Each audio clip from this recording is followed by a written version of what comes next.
All right. Good afternoon and welcome to Logic Models Unlocked, your blueprint for prevention success with Chris Reed.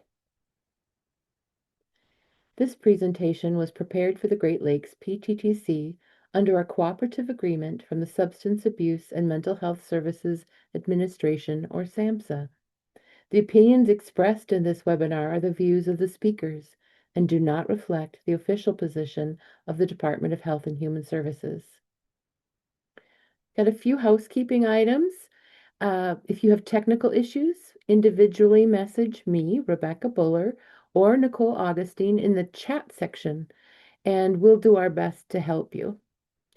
If you have questions for Chris throughout the webinar today, please put those in the Q&A section at the bottom of your screen. We might lose them if they're in the chat as things scroll by, so please use that Q&A section for your questions. If captions would be helpful, please use your Zoom toolbar near the bottom of your screen and choose Live Transcript. AI note takers are not allowed in our trainings and you will be removed from the Zoom room. And certificates of attendance will be sent via email to those who attend the full session. And so now I'm going to turn things over to Chris Reed, who is the co-director of the Great Lakes PTTC, or Prevention Technology Transfer Center. Great. Thanks so much, Rebecca, for getting us started here. I'm going to go ahead and share my slides.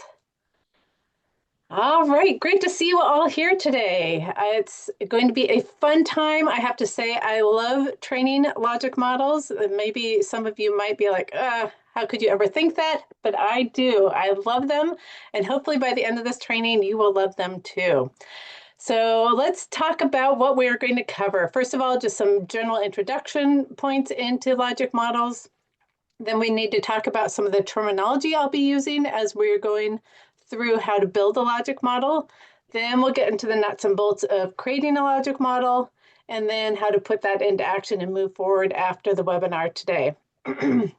Wanted to share that there will be one 5-minute break about halfway through. I do have some pop quizzes for you, so be ready for those as they come up. And I am going to have you, I'm going to walk you through creating your own logic model.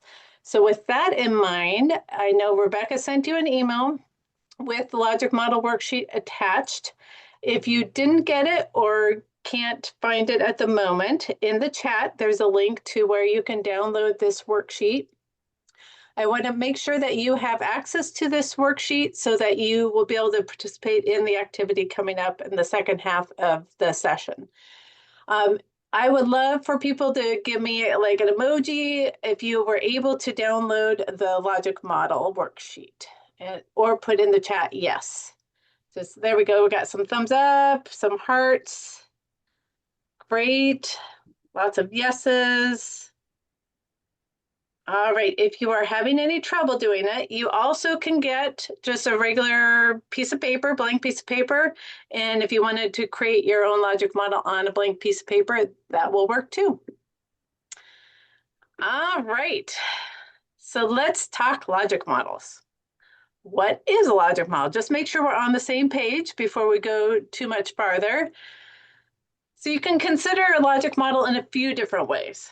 One is as a roadmap. You want to get from point A to point B, or maybe point Z. How are you going to get there in your prevention program? So the logic model can help you create this roadmap for your prevention program. Another way to think about logic models is it helps us see and identify the logical relationship, or if there's an illogical relationship, between what we're going to do in terms of resources that we're investing, what activities that take place in terms of what strategies, programs, how we're going to implement things, what we're going to implement, and what we anticipate will happen as a result of implementing those things. So I put a picture of chess pieces here. In my mind, now I'm not a big chess player. I know about that much about chess, but I do know that you have to think ahead several steps of where you're wanting to go. And that's what I think of in a logic model, or as a logic model can illustrate, that you're wanting to think several steps ahead of, okay, we have this need this is what we're wanting to accomplish. These are the things we're going to do, and these are the outcomes that we're wanting to see as a result. So that helps us kind of lay that all out to make sure that we do have logical relationships in our planning. Another way to think about what a logic model is it's a core piece of our planning, our implementation, and how we manage and communicate our prevention program. So it's kind of, in my mind, I think of it as a hub. It's like taking all this information and pulling it together as the hub of the information that we need for planning, evaluation, management, and communications. So that's what I think of when I think of logic models, are kind of those three things: a roadmap, kind of the chess in terms of the logical relationships, and then being a hub or core of what we're doing. So that's the what. Let's go ahead and move into the into uh, what are the benefits of using a logic model. And I have a short video for you, and I would love for you to think about, he's going to lay out 3 reasons why it's beneficial to use logic models. Maybe jot down some notes as we're going, because I'm going to ask you at the end to put those in the chat. All right.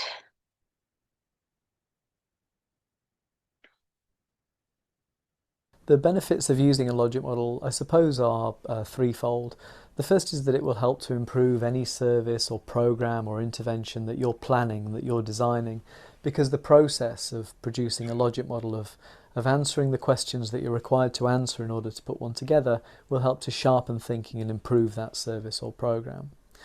The second type of benefit is for evaluators. So if you don't know what a program's trying to achieve, or how, or for whom, you can't evaluate it. And so a first thing to do in evaluation is to get a good description of the service together, and that's where logic models would come in. And I suppose there's a third type of benefit as well, which is about communication.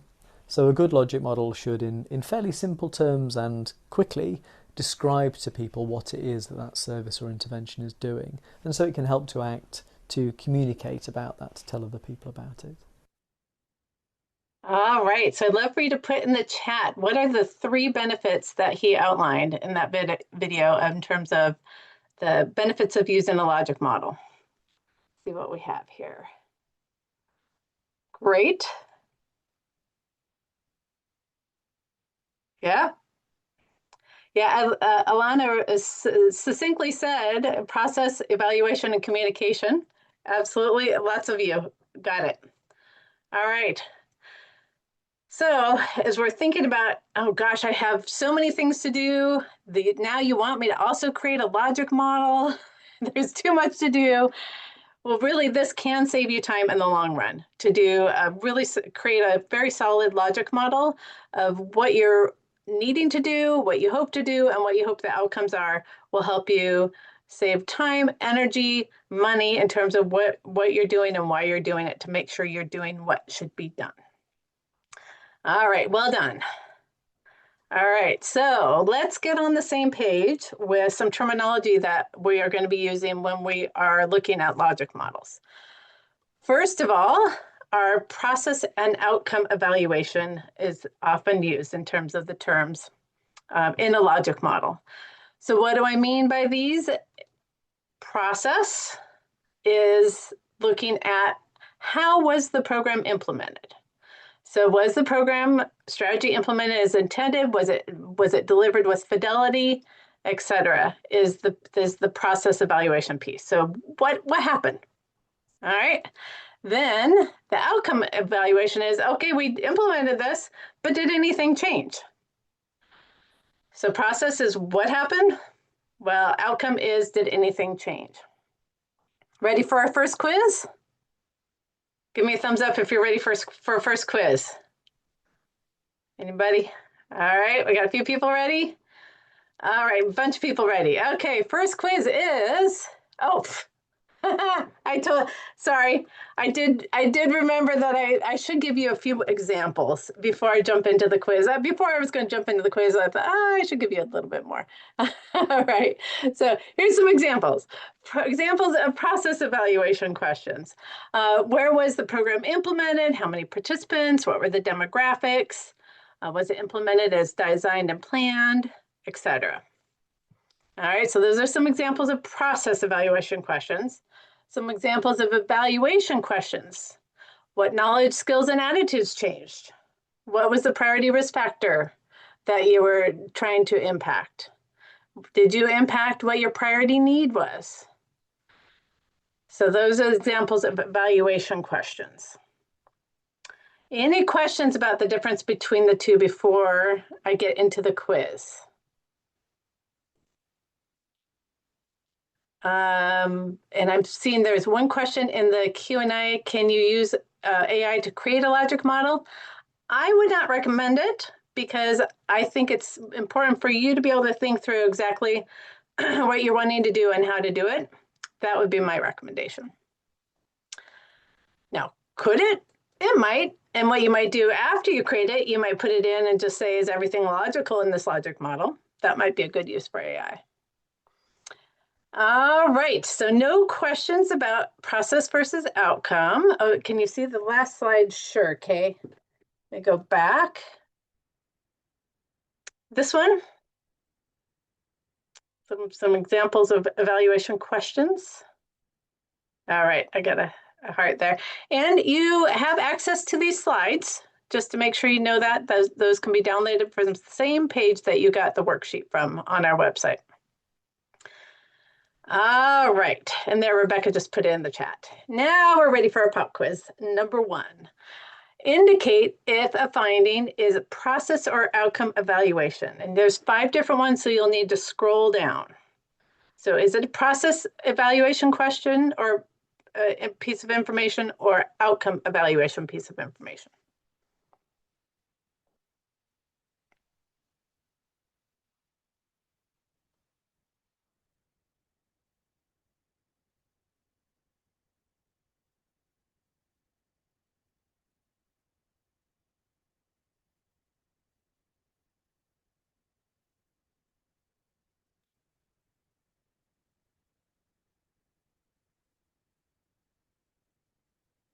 All right, about 15 more seconds.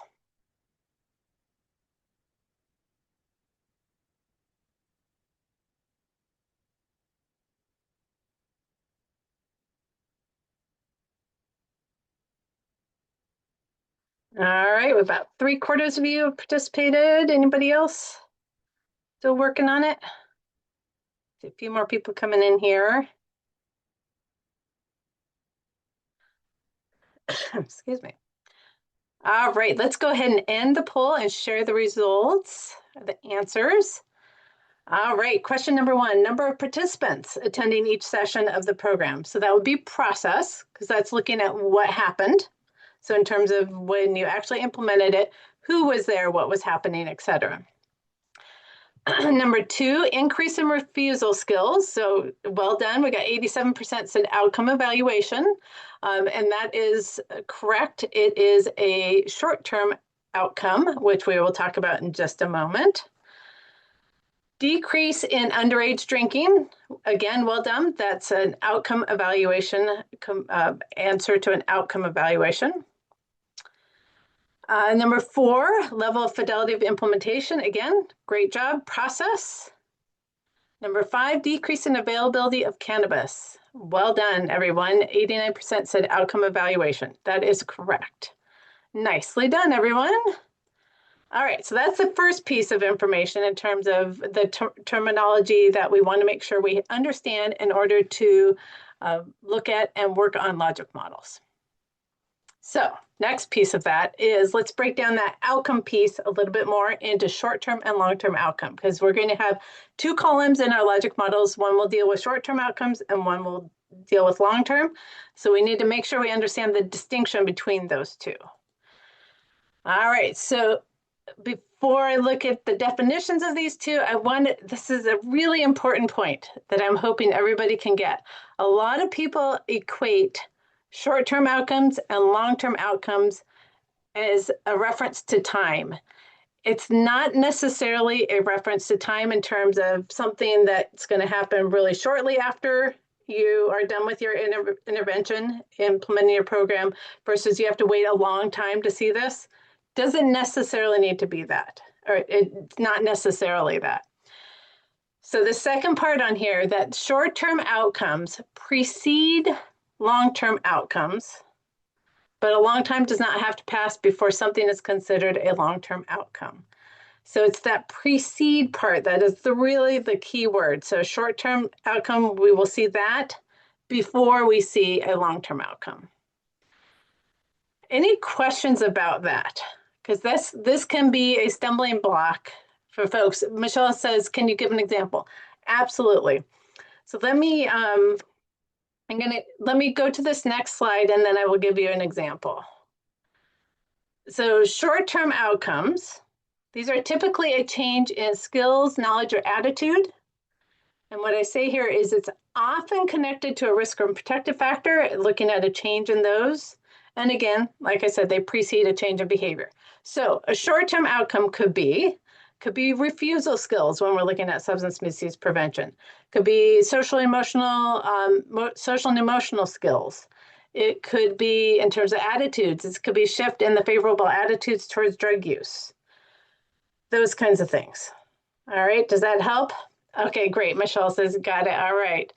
So these are the short-term outcomes, and these precede the long-term outcomes, which are typically a change in behavior or consequence.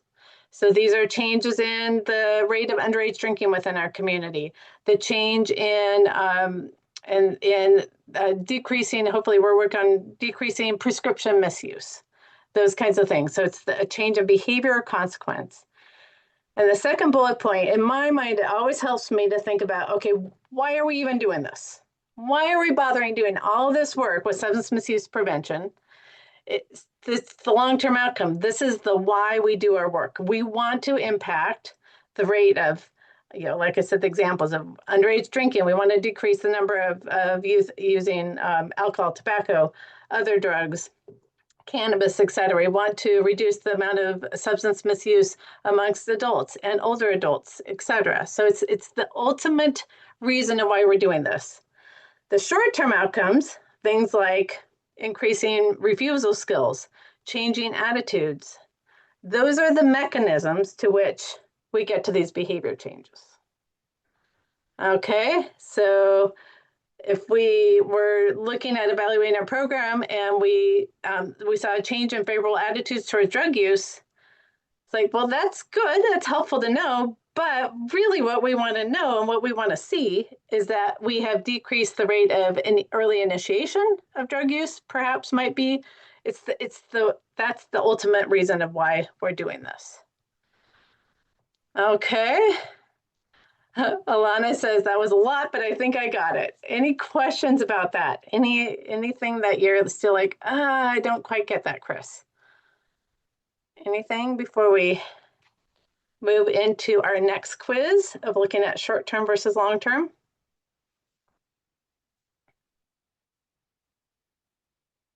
All right, let's see how well I did at teaching that piece. Are the following short-term or long-term outcomes? So for each of these, are they a short-term outcome or a long-term outcome? Be sure to scroll down.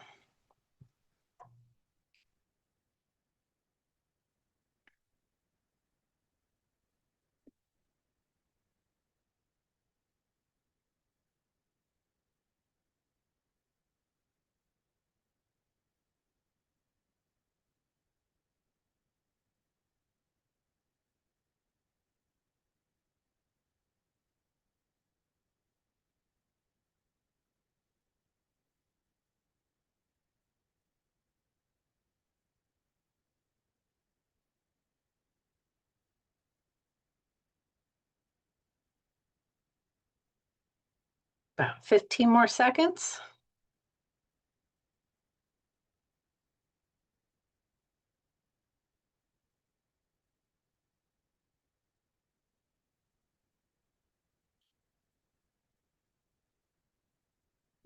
All right, a couple more seconds.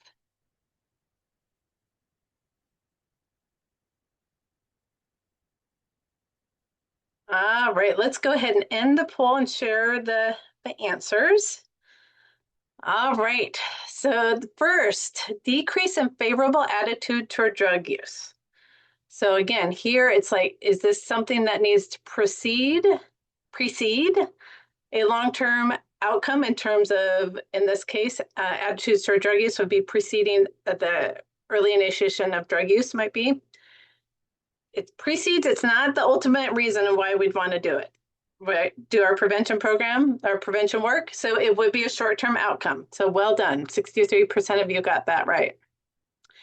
Increase in refusal skills. So again, this is a skills piece. So remember, skills, attitudes, and knowledge is typically the short-term outcome. So again, well done. Many of you said that it is a short-term outcome. Again, that's going to precede the behavior that we want to see. Number 3, decrease in underage drinking. Long-term, many of you got that right. So that's our ultimate reason. Yeah, that would be an ultimate behavior that we want to see. 4, decrease in prescription misuse. Again, well done. Most of you got that right, that this is an ultimate reason of why we want to do our work. And then the last would be decrease in availability of cannabis. I see this one. So this is a little tricky because we want to see a decrease in availability of cannabis for what reason? Why would we want to see a decrease in availability of cannabis? Go ahead and put in the chat. Why would we want to have a decrease in the availability of cannabis? Yes, so it will then decrease the overall use of cannabis because we see the decrease in the risk factor of availability. When availability is decreased, we see a decrease in the amount of use. So in this case, it would be a short-term outcome because that's going to precede that ultimate outcome. So, yep, so it decreases use. Lots of you are saying in the chat. Well done. Yes. So that one's a little tricky, but that's where we have to keep in our brain. Is it the ultimate reason of why we're doing things, or is it a step to get to that? If it's a step to get to that, then that's a short-term outcome. All right. How are you feeling about the distinction between short-term and long-term outcomes? Go ahead and give me some kind of emoji, like if you're like, I'm not getting it, or thumbs up if you're getting it. All right, seeing quite a few thumbs up, a few ahs. Oh no, Chris, what are you talking about? Okay, I've seen a few more. All right, so let's go ahead. I'm going to go back a couple. So it looks like quite a few are still feeling a little nervous about this. So I'm going to go ahead and go back a couple slides here. All right, so short-term outcomes precede long-term outcomes. All right, and it doesn't have anything to do with time. It's just precede the long-term outcomes. Short-term outcomes, the key words here, looking at changes in skills, knowledge, and attitudes typically. So often if you're seeing a change in skills, knowledge, or attitude, that is typically a short-term outcome. Or those are always short-term outcomes, I should say, but there are other things that can be short-term outcomes too. So that's the category. If you're looking at changing skills, knowledge, or attitudes, that will be a short-term outcome. They often are connected to risk and protective factors, and we're going to go through this more as we keep going through the logic model, but I will show you that connection. And then they precede a change in behavior, as we've already talked about. So long-term, again, this is a change in behavior or consequence. So short-term outcomes, skills, knowledge, attitudes. Long-term outcomes, behavior or consequences. So like a decrease in driving under the influence would be an example of a consequence. And the ultimate reasons of why we would do our work. Yeah, so Alana, that availability is a skill. I think that was why that was so hard in the quiz, is because the availability relates to the second bullet point of connected to a risk and protective factor. That availability of drugs is a risk factor. So that's why I said typically it's a change in those, but not always, because availability is related to the second bullet point. So great question, really good question. Okay. Yeah, and I didn't realize I didn't intentionally try to make that tricky. So just to let you know, I wasn't trying to do a get you kind of thing. But I'm glad I did it so that I was able to talk that through. All right, one more set of emojis. Are we feeling better now? Are we feeling like, because I want to make sure we're not leaving folks behind. In the hearts, thumbs up, celebrations. Oh, good. Does that mean there was an aha, maybe? I hope that's what that means. All right, looking good. We're looking good now. Okay. So, Nicole, are there any questions in the Q&A that you think I should tackle before we move into the next part? There is one, I was about to start typing it, but I think it's worth just teasing out vocally. It's actually the question about the concept of SMART goals and the concept of SMART being that it says, should we not focus on time frames when you're creating SMART? So I was going to type the tease out between those two versus what we're talking about here right now. Yeah. So absolutely, when it comes time to be writing out goals and objectives, especially for your grant applications, things like that, writing SMART goals, it will be very important.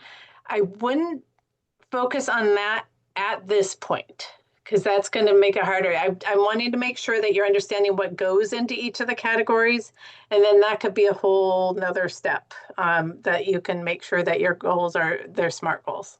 So thank you. All right. Let's go ahead and move forward to let's get into actual logic models. All right. There are many different logic models out there. I'm guessing out of this group of, let's see how many folks, we have 143 folks on so far. I'm guessing you all use at least 15 different logic models if you use any right now. There's lots of different kinds with different categories. Some add more specifics, some add less. The one that we're going to use today is this one. And the reason why I'm using this one are a few different reasons. One, it's used with the SAPS curriculum. So if you have taken the SAPS, it will be consistent with what you learned there.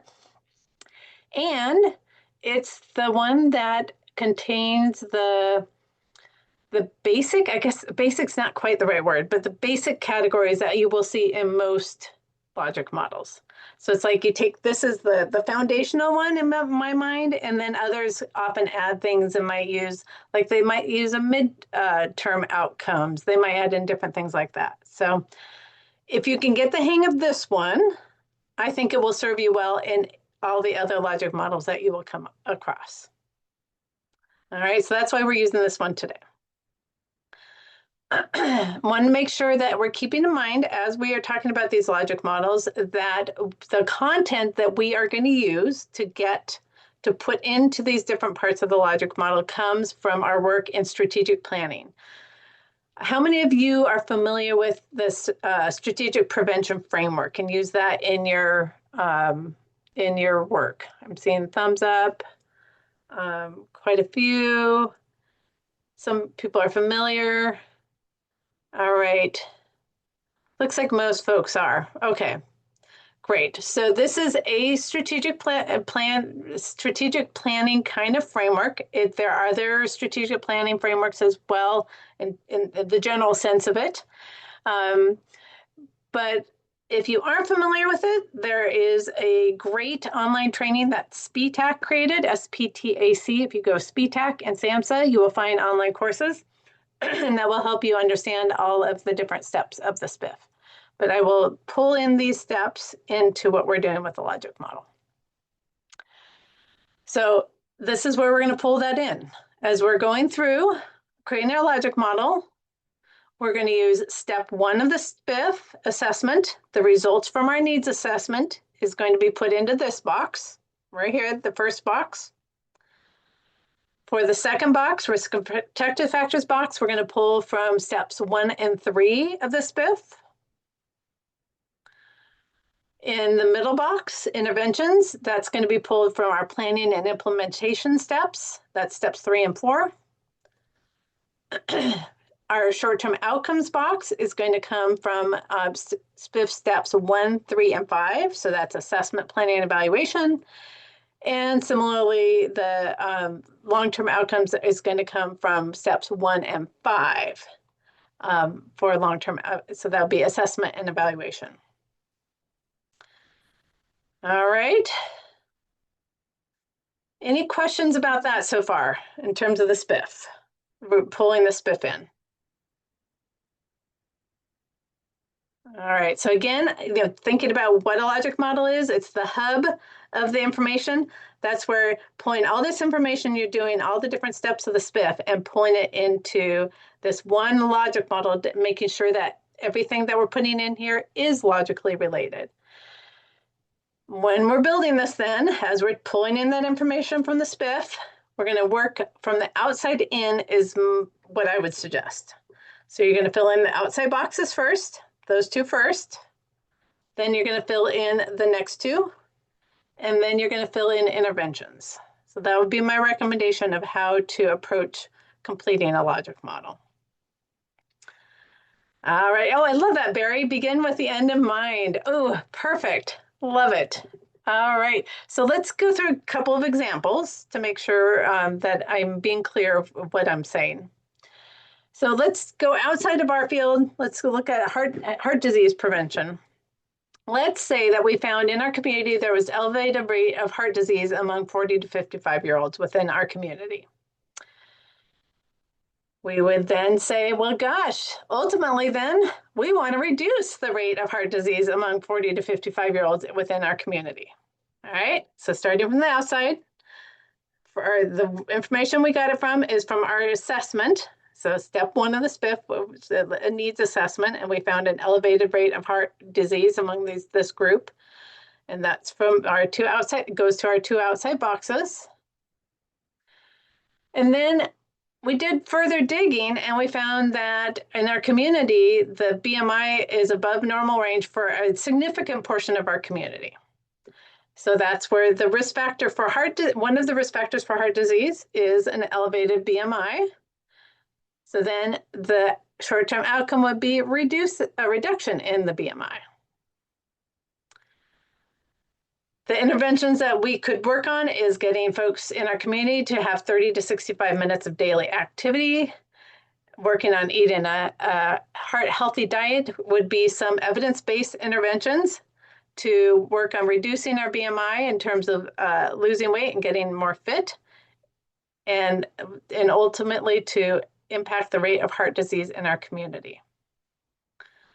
All right, so now that we have that information in there, let's make sure it's logical, okay? So rate of heart disease among 40 to 55-year-olds.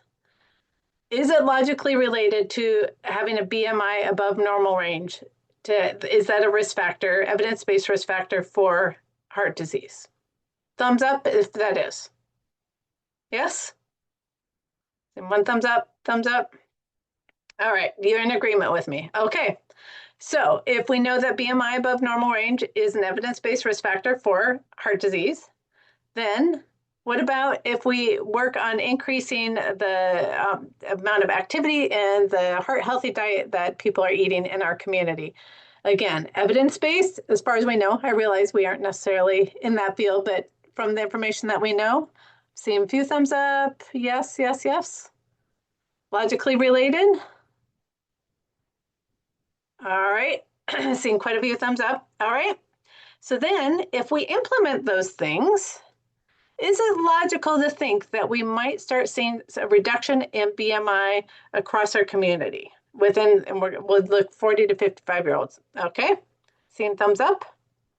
All right, and then is it logical that if we see a reduction in BMI in our community, that we would see a reduced rate of heart disease among 40 to 55-year-olds? All right, seeing lots of thumbs ups, hearts, etc. Okay, great. So we've got a logic model here. And let's look at where we're doing, or which type of outcomes we would be doing with this logic model. So that middle row is where we're looking at process evaluation in terms of what things are done, what's being implemented, who participated in it. That's our process evaluation. The short-term outcome would be with a reduction of BMI, because that would be our risk factor, right? That we're wanting to reduce that risk factor. And our ultimate so what would be that long-term outcome evaluation of reduction in heart disease. All right. How are we feeling about that? That good? I see, Michelle, you're asking about how do we take in consideration the different communities that we'd be working with? That would be when you are selecting your interventions to implement, you would want to making sure you have good conceptual and practical fit in terms of the types of interventions that you are wanting to implement, as well as the risk factors that you'll be impacting. So absolutely, you want to be looking at that when you're filling in these different things. And then Barry asks, and I know you're supposed to be putting questions in the Q&A, but I do see in the chat right now, should we quantify the behavior changes? Yes, and so that would be when somebody asked about SMART goals at the beginning. After you get this information in here and it's all logical, the next step would be ideally to start making them SMART goals. So you list it, that first box would be the rate of heart disease. You actually put in the numbers of the current rate of heart disease among 40 to 55-year-olds. You would put in what you know that is the average BMI of the 40 to 55-year-olds within your community. You would want to specify much more of what those activities are that they're going to be implemented, when they're going to be implemented, et cetera. And the reduction of, like, if you have a goal of how much you want to see it reduced, then you can add that in, and then the long-term outcome, if that can be added. So you can add it into the logic model eventually, but I would start with this piece and just make sure it's logical, because people get caught up in those more the specifics before they even get a logical information within this. So that's why we're going to be focusing on the little bit higher level and not get into those specifics for today. Great question. All right. Another example. Let's look at an example within our field. So within underage drinking. Let's say that our community conducted a needs assessment, step 1 of the SPIF, and we found an elevated level of underage drinking among the youth in our community ages 18 to 20. What would we put then? We're working from the outside in. What would be the long-term outcome that we are wanting to work on then? Go ahead and put in the chat. What would you be working on if this was the problem behavior that you were wanting to address? What would be the long-term outcome that you're wanting to work on?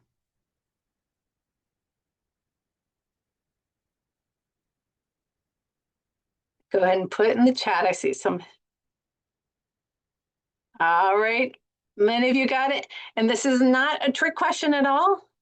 You just take this. Underage drinking. We want to see a reduction in underage drinking among 18 to 20-year-olds. So very simply, that's all we want to do, because we want to make sure those two are connected. All right. Well done. All right. And let's say that with doing further exploration within our community of looking at both the data that we collected in step 1, the data collected on risk factors, and then in step 3, when we were looking at prioritizing those risk factors, we found that there was an elevated level of underage retail access to alcohol in our community. And we feel like that is what's driving at least some of the underage drinking amongst 18 to 20-year-olds within our community. So that would be in our risk factor column. What would be our, oops, I gave you the answer. Oh, nobody saw it, right? What would be in our short-term outcomes column for that? Did anybody see? Were you quick? Go ahead. What would be the short-term outcome?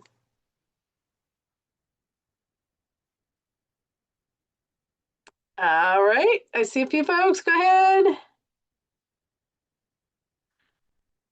Exactly. So specifically, we would want to see reduction in retail access to underage youth to alcohol, right? So we'd want to stick within that. All right, there it is. And then looking at some evidence-based interventions, these are some possible strategies that can impact our underage retail access to alcohol, be it alcohol retailer compliance checks, alcohol retailer merchant education.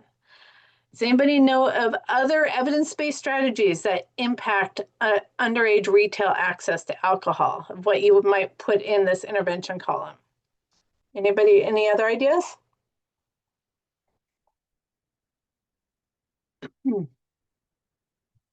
Anything? All right, parent access. So the parent access would be not retail access, but that would be social access. So thank you for saying that, because with the risk factor of availability of drugs, there's both retail access and social access. And you need to distinguish what's going on in your community. If you're wanting to address the availability, you need to know where kids are getting it. Are they getting it most from retail establishments or from social access? So if you found out it was social access, then you might want to consider parent education. All right. Yep, density reduction. There we go. Sheila's looking at density reduction could be a way to reduce underage retail access. Environmental scans may need to be done first. Absolutely, Aubriana. Well done. Seller server training, yes. Oh, and I see Barry also said outlet density. Great. All right, well done. All right, so our next step would be make sure it's logical. Is underage retail access logically related to underage drinking ages 18 to 20? Give a thumbs up if it is. Yep. All right, so far people are agreeing, okay. And then what about our alcohol retailer compliance checks and alcohol retailer merchant education? Are those strategies, have they been shown through research to impact underage retail access to alcohol? Absolutely, yep, I said lots of thumbs up on that one, great. If we implemented these things, would we logically think that we will see a reduction in the number of alcohol sales to 18 to 20-year-olds? Thumbs up, thumbs down? Lots of thumbs up. All right, and then from reducing the number of alcohol sales, do we logically think that that might impact, that should impact the 18 to 20-year-old underage drinking rate in our community? See more thumbs up and hearts. All right, great. So we're thinking about it. Here's our process. We will do our process evaluation will happen around the implementation of these strategies. Our short-term outcome evaluation will be around reducing the number of alcohol sales. And our long-term outcome would be about reducing underage drinking. So this is the so what. And this is what we want to see. This is going to precede this so what. All right. How are we doing? Feeling like we're okay? Do we have the hang of it? Seeing some thumbs up. Great. Okay, looks like people are feeling pretty well. Nicole, how are we doing with questions in the Q&A? We do have a couple questions that might be nice to pass through here. Okay. So the first question, actually, there's a acronym in here that I'm not familiar with. PSE. It says if you were doing a PSE change intervention, would decreasing availability via policy change be a long-term change? Brianna, I'm not familiar with that acronym either. So if you can add that in and we'll circle back to We'll come that back to then. that, yeah. So then one Okay. of the questions has to do with essentially grad school. So in grad school, people learn about inputs and outputs, and the person's just wondering that is not here. How does that fit in? Is that an important thing to be thinking about? Yep. So your inputs would be essentially that middle column is where in this logic model you would be, that would be your inputs, and then your outputs would be the short-term and long-term outcomes if they are defined in the way that I've heard them defined before. So that would be roughly where those would fit. Great. And then one other question is noticing that the arrows were bidirectional. And does Mm-hmm. this imply a reciprocal influence between those categories? Exactly. Yes. Thank you for pointing it out. Yep, it does. All Great. right. Anything I else? guess one last question is asking about medium term. Medium, short, medium, long. Should we be thinking about medium term? Does this apply? I personally have not found that helpful. Hmm. So, but it would be up to you, and it also could be up to like your funding agency if they require that within a logic model. Some do require it. So, I personally have not found that to be helpful. So, but that would be if you find it helpful, your coalition that you work with finds it helpful, absolutely go for it. Awesome. Okay. Great. All right. Wow. Are we good for now? Sure, we're good for now. Kate did say policy system environment. Interesting. Okay. For Okay. PSD. Policy Thank you. system I learned environment. something new today. It's always good to learn We were something. doing a policy system environment change would decrease availability. Okay. new. Oh no. Okay. So I get you what you're saying now. So decrease in availability would still be short term because the reason that you're doing policy systems and environment change, there's a so what after that. It's like so what? We changed availability. We did it in order to get what outcome? We wanted to see a decrease in underage drinking. We wanted to see a decrease in binge drinking, decrease in driving under the influence, whatever it might be. So that would still be a short-term outcome for that kind of change. All right, thank you. All right. Well, with that, I am going to have Rebecca pull up a funding pool. This is a newer requirement that we have. We did not start collecting this when we opened up registration for this training. So if you can share, if you work in substance misuse prevention, if you could share where your funding comes from, that would be great. And then once you have done that, please go ahead and take a 5-minute break. I'll see you back here in 5 minutes.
All right, welcome back, everybody. So Rebecca, do you want to share why you have goats on your mind today? Because you selected that timer? Oh, my daughter's on the farm where my daughter lives, they just had baby goats last night. So she was showing us pictures of the twin little baby goats. They were adorable. So it's very fun. Thank you. All right. Welcome back.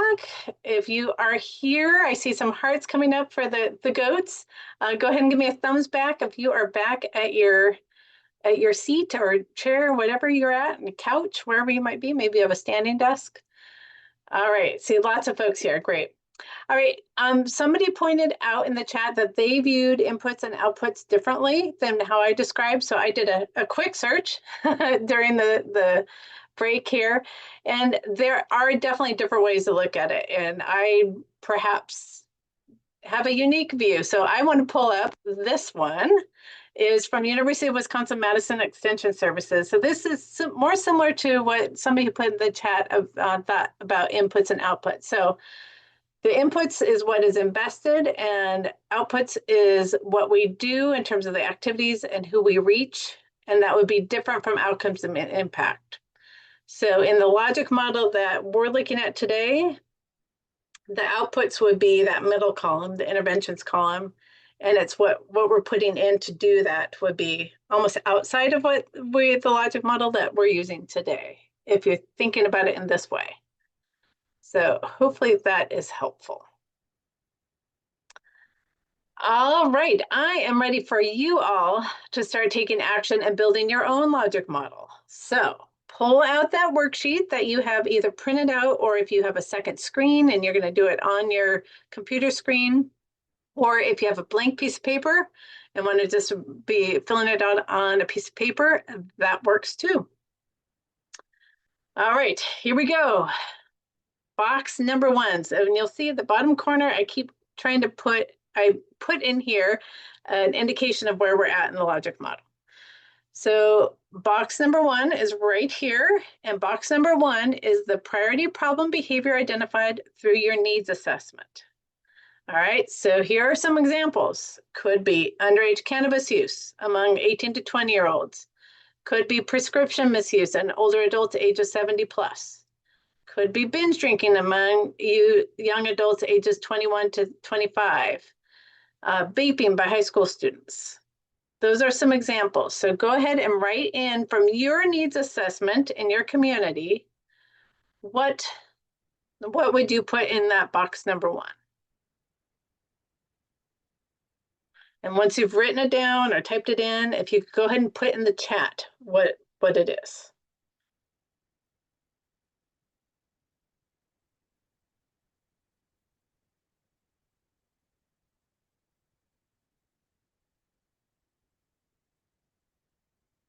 Okay. Great. Great. All of these are truly problem behaviors or consequences.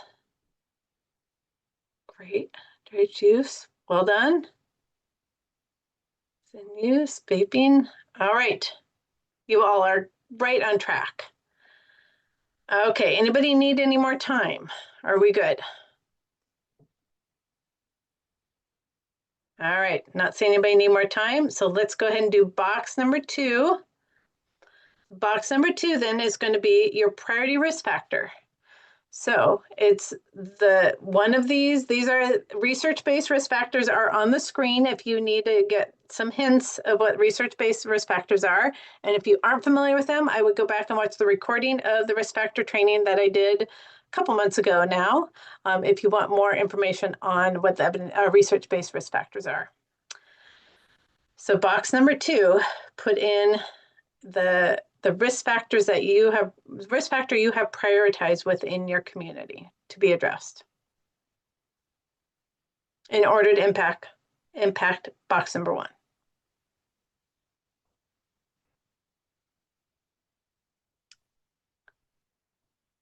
All right.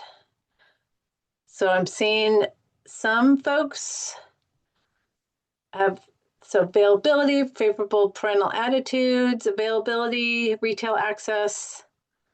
So Alana, long-term health impact. I would get a little bit more specific with that of what risk factor would create a long-term impact on health. So you're going to need to dig a little bit more to get to that because that will help you figure out what your third column is.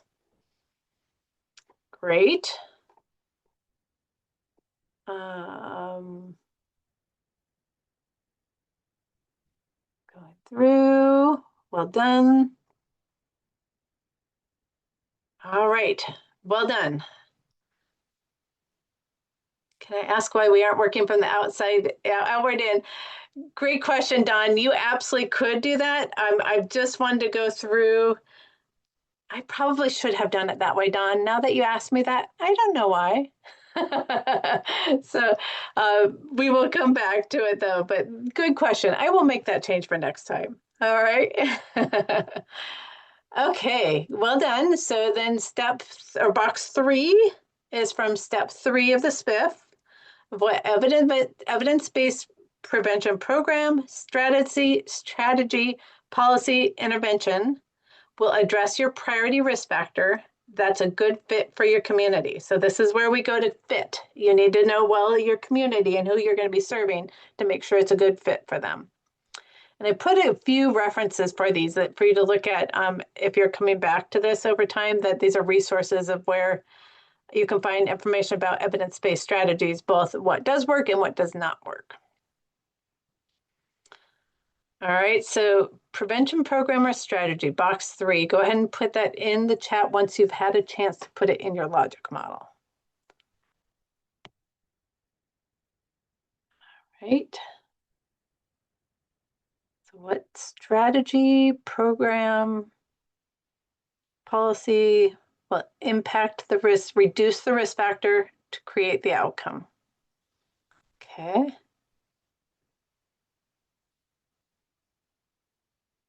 Great.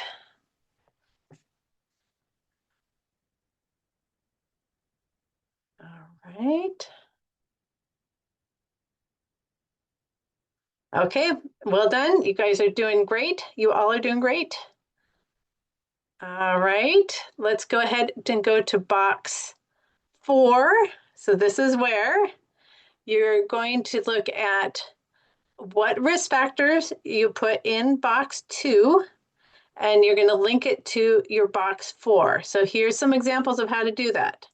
So box 2, if you said family management problems was the risk factor you wanted to address, box 4 would be reduction in family management problems. If you had in box 2 favorable attitudes for drug use, box 4 would be a reduction in favorable attitudes for drug use. So look at your box 2 and add in box 4 what that would be.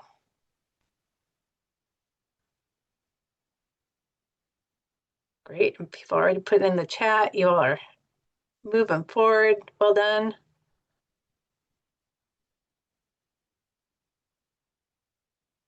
Okay. All right.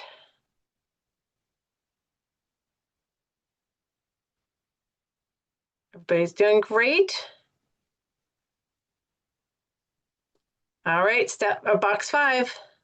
We want to go back to box 1, link it to the long-term outcome. So here's some examples. Box 1, if you had underage cannabis use among 18 to 20-year-olds, box 5 would be a reduction in underage cannabis use among 18 to 20-year-olds. If you have box 1, prescription misuse in adults ages 70 plus, box 5 would be a reduction in prescription misuse in adults ages 70 plus. Okay. There we go. Nice in the chat. These are all so far you've all put the so what? Why are we doing this work? What's the ultimate goal of why we're doing our prevention work?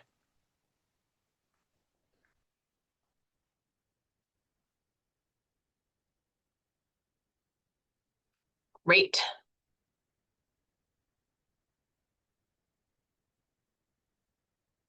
All right. Everybody who's posting in the chat, you are doing an excellent job. The next step, and once you have that first line, is to read your logic model from left to right and the right to left. Is it making logical sense? So go ahead and read your logic model across and then go back. Does it make logical sense? And go ahead and put in the chat yes or no. Does it seem logical?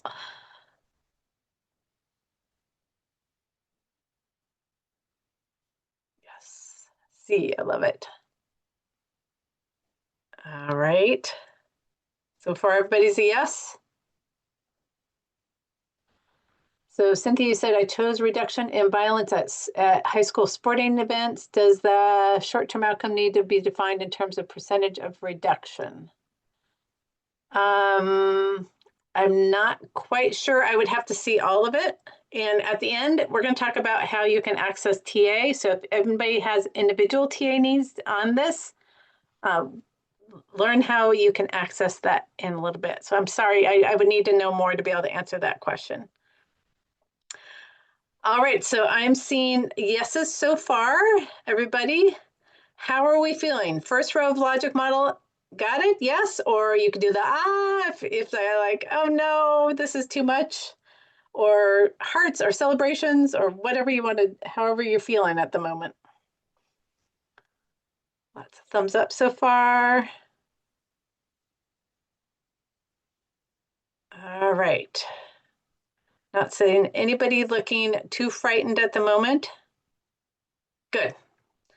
All right, let's keep moving on then, because there's a next row that once we have that logic model, we need to think about, okay, how do we know whether or not we are really doing the things that we said we would do in the logic model? And this is how we start creating our evaluation plan for what we're doing. So this is the second row of the logic model.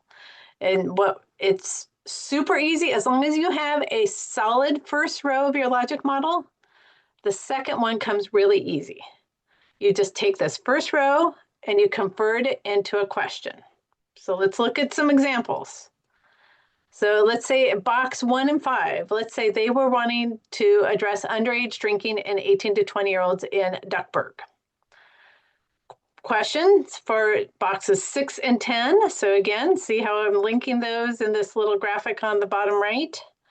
The question could be, did the rate of underage drinking in 18 to 20-year-olds in Duckburg decrease? Simple as that. Just taking that box from the first row and then changing it into a question. Another example, boxes 2 and 4, a risk factor of favorable attitudes toward drug use among Duckburg Middle School students. The question could be then, did the percentage of Duckburg Middle School students with favorable attitudes toward drug use decrease? So just taking what was in box in the first row, changing it to a question. And then box three can get a little trickier because you can have a lot of questions in this one, and mostly around fidelity of implementation. So here's a couple of examples. Let's say that they were going to implement strengthening families was their box 3 with parents and caregivers of Duckburg Middle School students. So some of the questions could be, was the strengthening family curriculum implemented with fidelity? And there could be a lot more questions under that, like how many sessions were provided, were they able to implement the full session, all those kinds of things. And you could have another question could be, did at least 30 parents of the Duckburg Middle School students participate? So those are some examples of some of the questions you might put into box 8. All right, so let's look at how this goes. Rate of heart disease, go back to our example. Did the rate of heart disease among 40 to 50-year-olds decrease? Was the BMI reduced? Did participants have 30 to 60 minutes daily of activity? Did participants eat a heart-healthy diet? Now this question is going to be exactly the same as this one. So whatever you have for here should work for this column. And then whatever you had, whoops, I double-clicked there. Whatever you had for this column, you will put here into this column. And you'll want to make sure it's logical. All right. So our process evaluation here, short term, long term. All right. Let's see how we're doing. Well, go ahead and put in the chat. If this was the box 1, underage drinking ages 18 to 20, what would be the evaluation question? Go ahead and put it in the chat.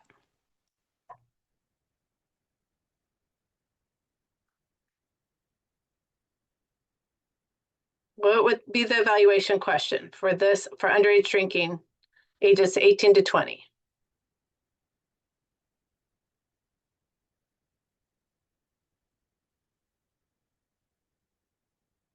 All right.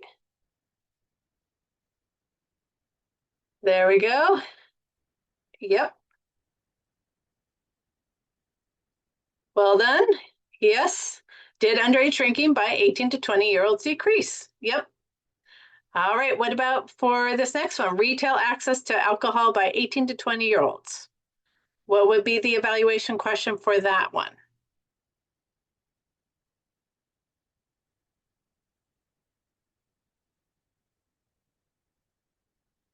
What would that question be? Yep. Was retail access decreased specifically in this age group, right? Because if we do an evaluation, we don't want to know if everybody's retail access decreased, but specifically with 18 to 20-year-olds, which many of you pointed out. Yep. So just some examples, if it was alcohol retailer compliance checks, was it implemented with fidelity? And then you would want to get specific other questions of what that implementing it with fidelity would be like. So now, no surprise, the next column, it should be the exact same question as this one, because that should be very logically related with that, short-term outcomes. And then the long-term evaluation question should be logically the same as the first column, excuse me. All right, so here we are. Process evaluation, short-term and long-term evaluation. What do you think? Everybody feeling okay about this? I'm hoping that it's feeling pretty straightforward. Great, so for a thumbs up, everybody. All right, so again, just reinforce that row 1, why it's so critical to get that really well done and very logical and making sure everything's logically related and based off of your needs assessment and the work that you're doing in the SPIF is because once you get that done, this stuff just flows the rest of the logic model. So it's easy to do once we have a solid first row. All right, so go ahead, take a minute or about 3 minutes or so to fill in your second row of your evaluation questions. And once you're done, go ahead and put done in the chat so I have an idea of how long it's taking folks to do this.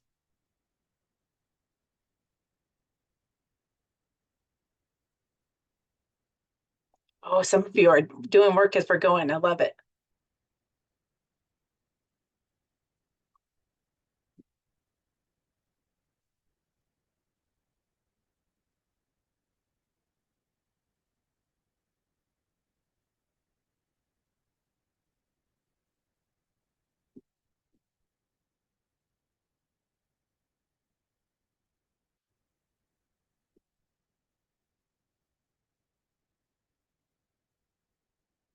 Okay, we'll go about 30 more seconds.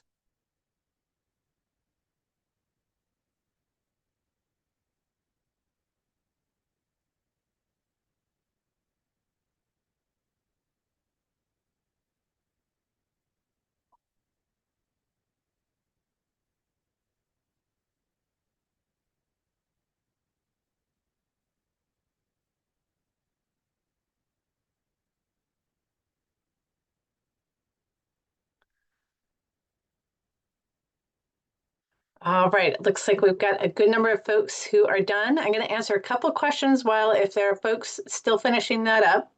I pulled up the Q&A. I see Chelsea says, how do you get information about a certain age group for a certain behavior? Surveys, question mark. We are going to talk about that next if you're talking about how to answer these questions, I'm guessing. So we will talk about that next. Kristen says, where does youth mental health, youth delinquency fit? We have to have those in our strategic plan, and those are even longer term outcomes.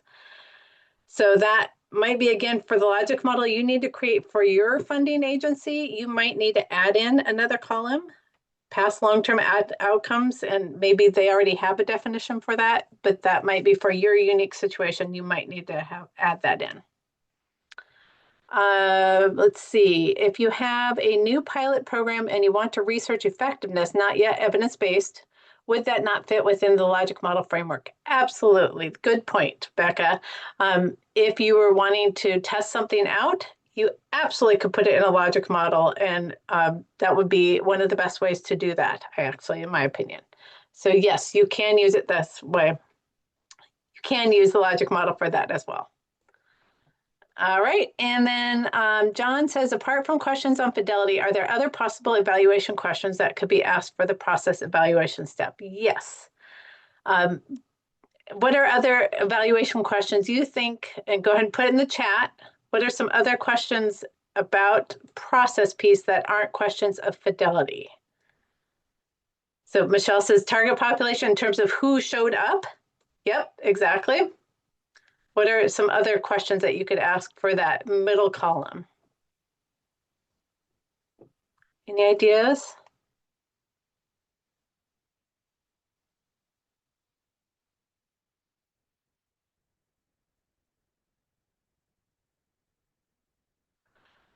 Yeah, so with the change in knowledge, attitudes, and beliefs, that would be the next column over would be evaluation questions that we would ask for the short-term outcome. So I believe he was asking about the middle column in terms of the interventions.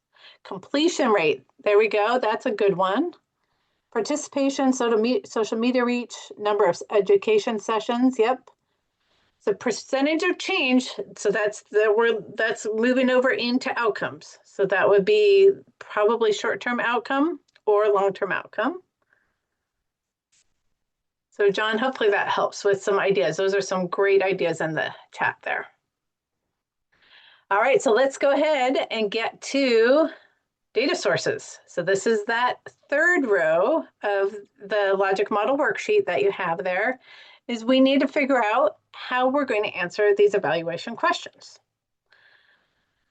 Some ways to answer them, the process data sources, so that middle column, some possibilities are attendance lists, meeting minutes, implementation checklists, fidelity checklists, pre-post surveys that would focus on what happened within the implementation part of the logic model.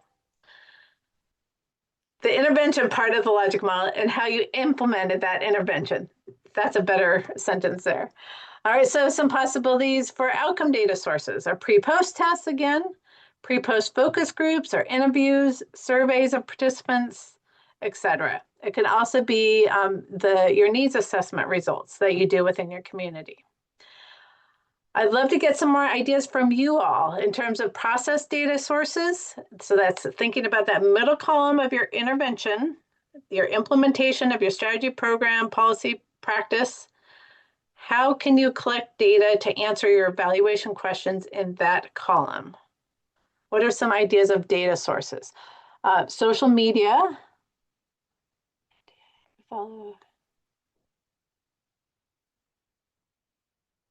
Okay, the getting to outcomes, Rand's getting to outcomes Michelle recommends, but so that's going back a little bit. The youth survey, yeah, if your state does a youth survey, that could be great source of data. Health youth survey, oh yes surveys, I'm not familiar with those, but that sounds great.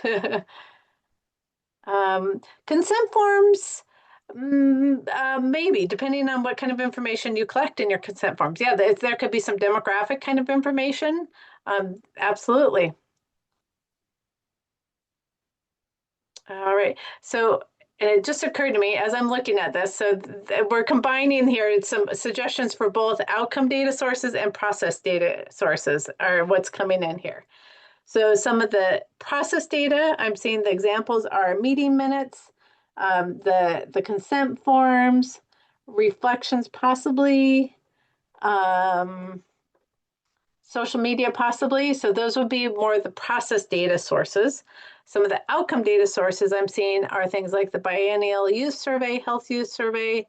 So different kinds of surveys, health department data. Um, so those, and I'm not familiar with some of these, but in local city council data, pre-post tests, all of those would be great examples of data sources for outcomes. All right, and review of medical records or police records, that could be for outcomes, absolutely. All right, so let's go ahead and think about then, going back to our example one last time. Here are some possibilities for thinking about answering, did underage drinking by 18 to 20-year-olds decrease in our community? Could be our needs assessment survey data. Retail access, that could be done through local sting operations, going in and seeing who's selling. Uh, the process evaluation piece, we could get the questions answered on that around compliance check checklists completed by staff and volunteers, those people who are going and doing that. Then, as you would expect, same as column 2, same as column 1. All right. How are we feeling about that? Thumbs up or any questions about data sources? It typically, Sandra, you said can use the same tools for both process and outcome. Not typically. I would say, oh yeah, and there's the question Amy says, pre-post surveys is under both process and outcomes, please explain. So I think what I was thinking with in the process piece for a pre-post survey, what was I thinking about that? So some of the things, so I think it would be collecting more of the demographic kind of information of a survey of who's participated, I think was more in my mind with that one. So things like who actually participated from, started with it and ended with, and then what were the demographics of those folks?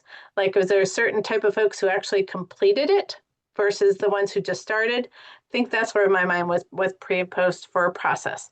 Well, pre and post for short-term outcomes, it could be measuring knowledge, attitudes, and skills, right? To see a change in knowledge, attitudes, and skills.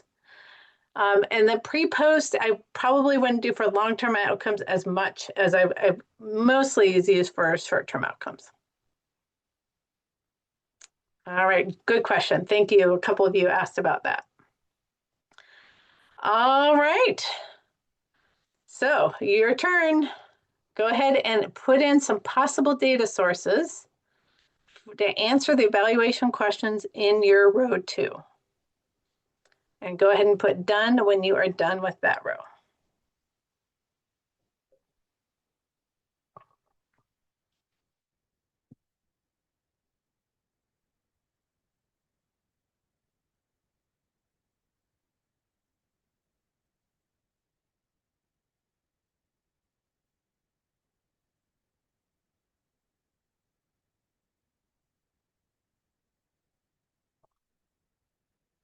All right, about 15 more seconds.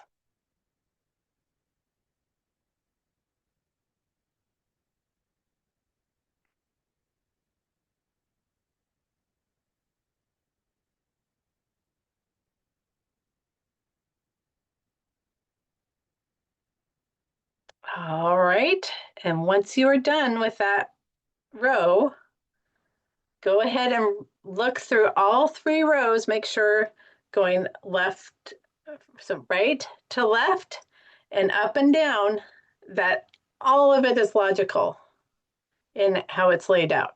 So just take one last look to make sure everything's logical within your logic model.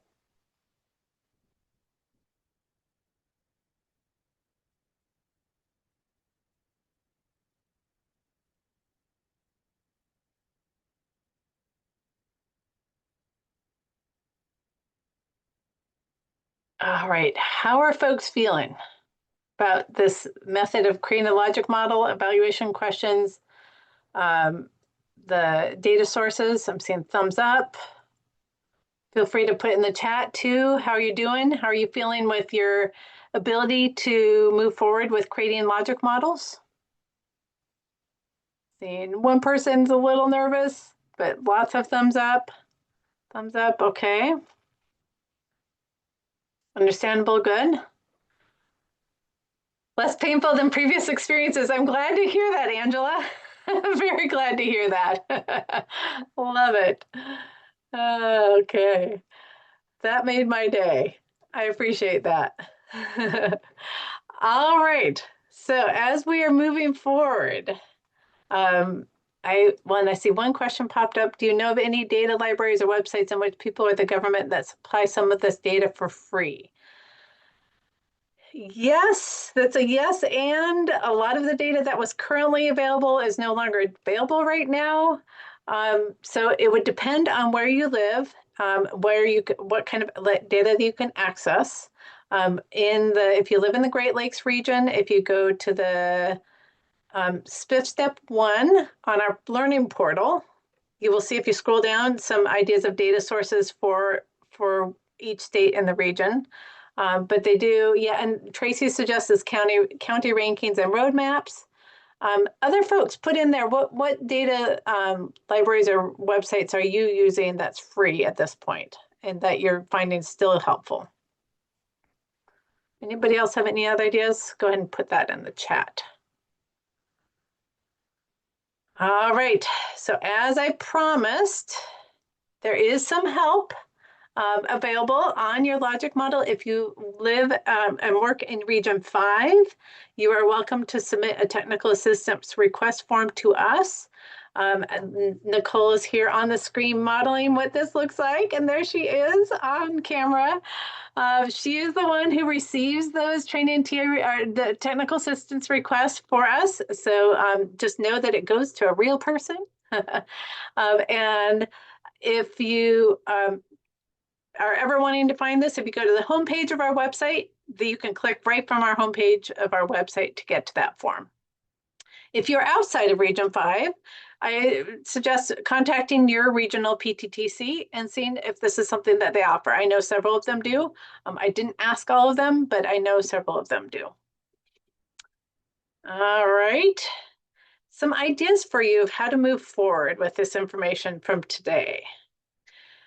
One thing I always suggest this is have a water cooler chat with somebody, talk about what you learned, because if you can talk about it and share that, then that's going to help solidify it in your brain. So if you can even take the logic model that you created and talk somebody through it, that would be an excellent way to help move forward with this information. You might complete a logic model for one of your prevention programs, maybe something that you didn't use for today, or maybe you take the one you started today and work on it some more. And then always talk through it with a colleague to ensure it all flows. Because once you start talking out loud, you're like, maybe that all didn't flow. So that talking aloud piece is very helpful. You can submit a TA request form, as I just talked about. You can learn more through our portal. So again, as I mentioned at the last question, we have our prevention learning portal that you can learn more about evaluation and the other steps of the SPIF, as well as other topics.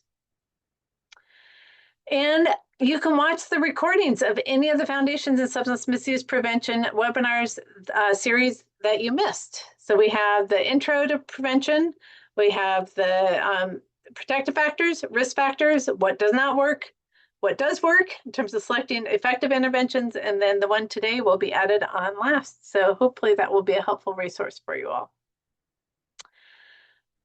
Before we tie things up here, I have some upcoming events I wanted to be sure to share with you. If you are a supervisor of prevention folks, anybody who works in substance misuse prevention, recommend that you join us on March 17th and 18th. Nicole is going to lead that training. It'll be from 10 to 1.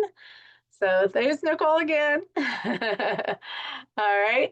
On March 24th, this is for intermediate and advanced level folks. We are going to do an interactive training where there'll be breakout rooms. You'll need to be on camera and be able to talk unmute yourself and talk. It's going to be letting go of what doesn't work, moving communities toward effective prevention.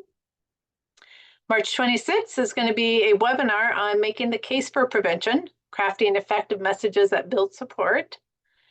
We have just a couple more slots in our sustainability planning intensive training course. So if you're interested in that, I would apply right away. We have our virtual SAPs coming up. Priority is given to Region 5 folks for this because it does fill up almost always. But if you're wanting to attend that, I put in an application right away. And Brian Kloss is going to be back with us on June 4th to talk about telling stories with data, data visualization for non-expert audiences. We have 5 other events that this week Rebecca is working on getting them all set up so that they will be able to have them open for registration. So if you don't get our weekly emails on the Friday mornings, Rebecca always gets an email out. Be sure to be on that email list. Again, you can go to our website, scroll down, and get on there that way. You will learn about those 5 new events this Friday.